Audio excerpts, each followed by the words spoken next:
Hello and welcome to Zoil's News. I'm Daniel Brooks, and this is our top story today. Thousands of people have gathered on the streets of Tehran for the funeral procession of Iran's supreme leader, with large crowds filling major roads across the capital. The event has drawn widespread attention as the nation pays its respects and world leaders closely monitor developments in the region. Let's take a closer look at the latest from Tehran. Successor Mojtaba is absent as Iran's parliament speaker and top negotiator Mohammad Bagher Ghalibaf says a ceasefire deal with the U.S. is difficult but achievable. He reiterates Iran won't recognize Israel and says Tehran will keep backing the resistance front, including armed groups across the region.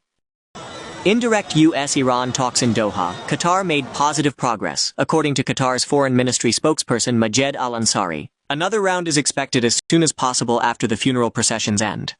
U.S. Vice President J.D. Vance says talks are going well, but still early. Separately, a U.S. brokered Lebanon-Israel arrangement and continued fighting draw criticism from Iran-backed Hezbollah, while regional diplomacy continues to shift. Iran's six-day funeral for Ali Hosseini Khamenei is unusually delayed by months, experts say. Analysts point to wartime disruption and planning constraints after U.S.-Israeli strikes killed him in late February. An expert says security risks during the war likely forced ceasefire.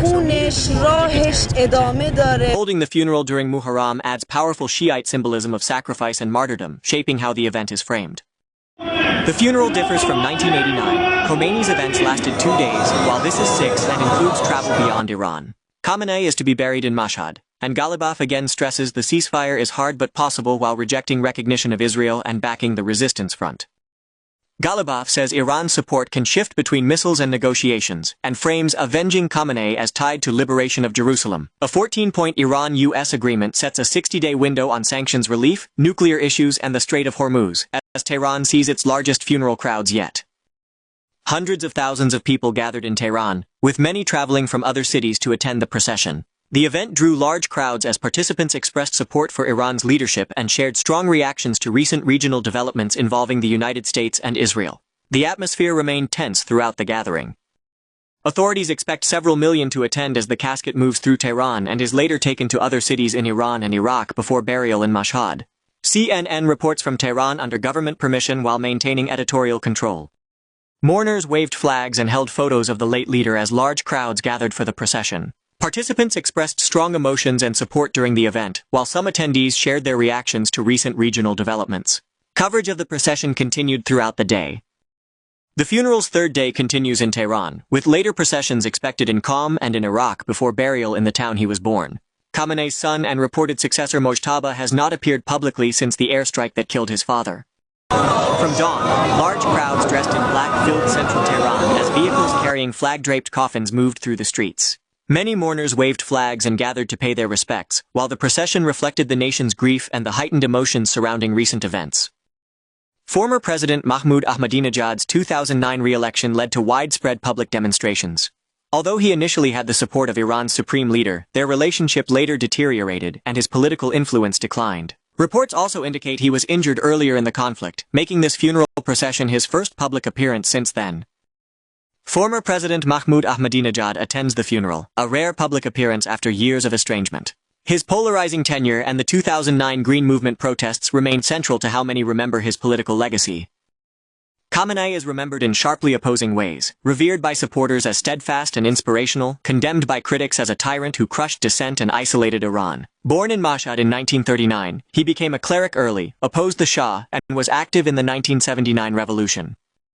Khamenei survived a 1981 assassination attempt and later became president with a strongly anti-West stance, warning of strong defense if war came. After Khomeini's death in 1989, he became supreme leader within weeks. At the procession, many people waved red and white Ya Hussein flags, a symbol with deep significance in Shiite tradition. The event reflected the cultural and religious importance of the occasion, as participants gathered to honor the late leader. The Ya Hussein flag was also displayed during previous national commemorations and was seen draped over the casket during the funeral ceremony. Analysts say the symbol carries deep religious and cultural significance and has become an important part of state ceremonies and public remembrance in Iran. Muharram commemorations align with the funeral as Khamenei's body is transported to Karbala, Iraq, and later buried in Imam Reza Shrine. The itinerary reinforces the martyrdom narrative tied to sacred Shiite sites. Israel's defense minister said the country would continue to respond to security threats and emphasized its commitment to protecting national security. He also commented on reactions seen during the funeral procession, saying they reflected the ongoing tensions between the two countries. Iran's post-1979 system blends theocracy and republic, with the supreme leader at the top as commander-in-chief and ultimate authority. The leader appoints half the Guardian Council, which vets candidates and reviews laws for Sharia compliance, shaping who can hold power. The Assembly of Experts is tasked with overseeing the supreme leader but meets briefly and in secret, and has rarely challenged decisions. Iran's president and parliament operate within boundaries set by the supreme leader, while the IRGC and Basij enforce regime security and public morality. Footage shows an ornate white and green vehicle carrying flag-draped coffins through the crowded streets of Tehran as large numbers of mourners gathered for the procession. Participants waved flags and held banners while authorities used water sprays to help people cope with the extreme heat during the event. According to reports, Ayatollah Ali Khamenei died during the recent conflict alongside several family members. He became Iran's supreme leader in 1989 following the death of Ayatollah Ruhollah Khomeini, assuming leadership of the system established after the 1979 Iranian Revolution.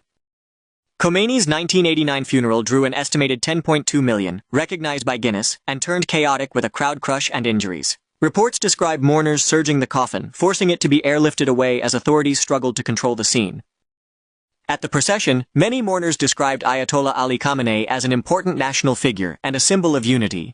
Iranian and Palestinian flags were visible along the route as families gathered in large numbers to pay their respects throughout the ceremony. More mourners lined Tehran streets after crowds thronged a central mosque where coffins were displayed over prior days. Separately, NATO discussions include Strait of Hormuz security as Iran warns against alternate shipping routes, with traffic still below pre-war levels. Khamenei's body is also set to travel to Najaf and Karbala for ceremonies. That wraps up our coverage from Tehran. We'll continue to monitor developments and bring you the latest updates as they unfold. I'm Daniel Brooks. Thanks for watching Zoil's News. Have a great day.